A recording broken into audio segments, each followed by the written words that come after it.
Hi guys! Welcome back again to my vlog and kuyogimi ninyo ni Junjun mag-celebrate ta karon sa Mother's Day cause for today's video is we celebrate the Mother's Day.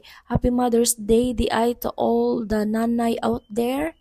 Sa mga maguwang, salamat kaayo sa mga sakripisyo nga inyong gihatag sa inyong mga anak. And then abot na dayta guys sa ato ang venue na ata diri sa Kabayan, Balintawak, Bohol. So there guys, mag-inquire on ta mi but nang cater pa jud sila og customer no. So mo to naka-decide mi nga diri na lang mi sa Kabayan Hub Resto Bar. Diri na sa located sa Balintawak, Talibon, Bohol. O kauban ako dira si Ate Ruth og ang iyang bana and then si Mama og ang iyang manghod. And then guys, adun kami sa Pikas pero puno naman. So dinha na lang mi since nag-cater na sila og customer. I mean nag-cater pa sila og customer. Sa Pikas manggod kay fully booked na and then pa sila waiting nga mga customer nga wala na cater. So motong wala na sila ning dawat. So dinha na lang mi guys and then diri sa Kabayan Resto Bar guys kay kuan lang tagamay kanang unsay tawagan na para makaibawasan mo guys nga ang kaning gitawag siya og Kabayan Resto Bar kay ang nag-create or korpo sila sa business is ang OFW nga taga Talibon. So no, mo na as per sa kanang nag-cater na mo. So mo nang gitawag siya og Kabayan Resto Bar. So no, maka-proud kayo ang ato ang mga OFW. So mo na siya guys, so wala pa langan-langan nagkuha na jud mi og mga pagkaon kay pwede na jud kagutom sad kay unsa na sad orasa alas 2 kapin or alauna something ana. And then mo na siya guys ang ilahang food di ay naslay kanon, naslay pansit, naslay fish fillet. Yes, fish fillet and then kana guys kay fish ball nga kuan siya gi-coated siya og breadcrumbs nya gi-fried. So mo na siya guys then naapod siya lechon manok og napod sila humba. Ang humba nila kay natog kay tungod sa kabugnaw. And then nasad sila yung mga fruit salad, nasad sila yung mga watermelon, na sila puto cheese, o na sila puto cheese, na sila iced tea ang ilang drinks guys. But na sila laing drinks ha nga kanang pero dili siya kanang separate siya sa buffet.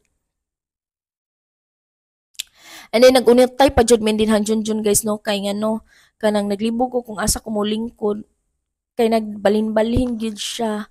So ana na unta ko sa kilid but iya na pong gibalhin ang akong food. So yes, mga mi guys, mga unta ninyo.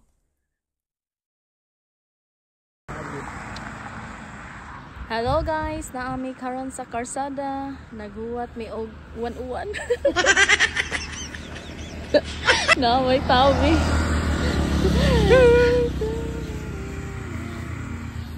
Kasama.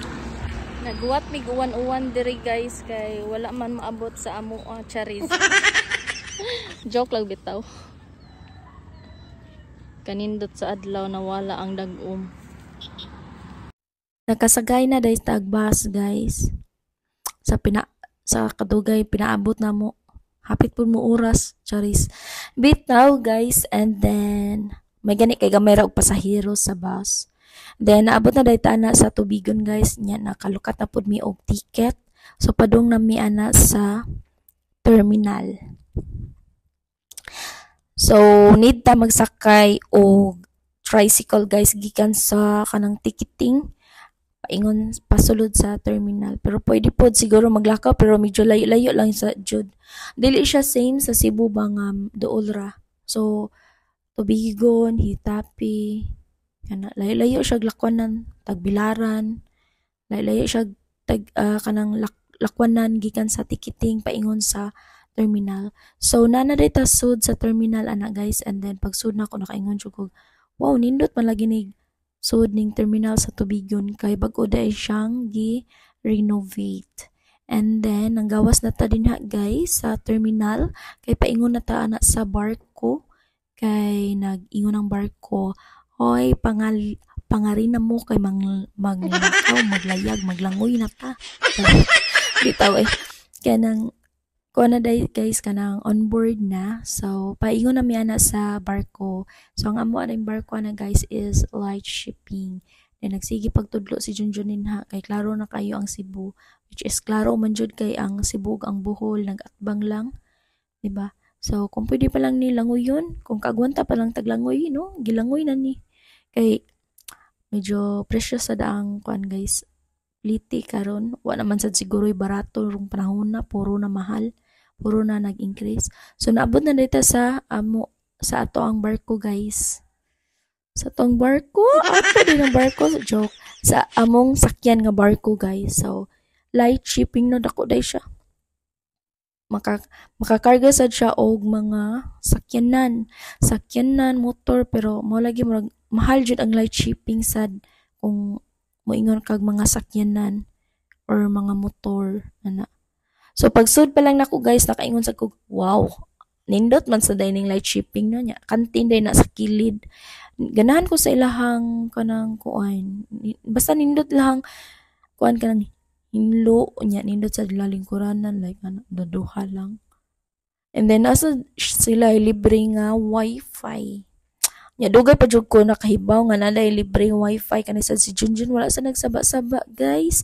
Nag wifi ra sa siya iyam. Nahibong ko nga nang daghan man kayong nag-gadget nga nagbiyahe naman ana ba. Nahibong ko kay ngano naaday wifi. Wala ko kakita nga naaram days ubo sa TV ang password. So sawa madugay guys naabot na tag Cebu. Pila raman ang biyahe, 2 hours, 1.5 hours. O naraan na. So naabot na ta sa Cebu guys, unya naglakaw ta paingon sa gate kay naa didto ang mga sakyanan.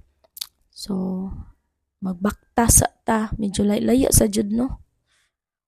So karon guys naabot na ta sa gate o daghan jud ang pasahero kay syempre ting uli kay ting butar unya Mother's Day sad ana nga adlaw. So diri ra na ko tapuson na nga ako ang vlog guys kay nanata sa gawas and then di ko komportable sa akong cellphone no basin maunsa. Thank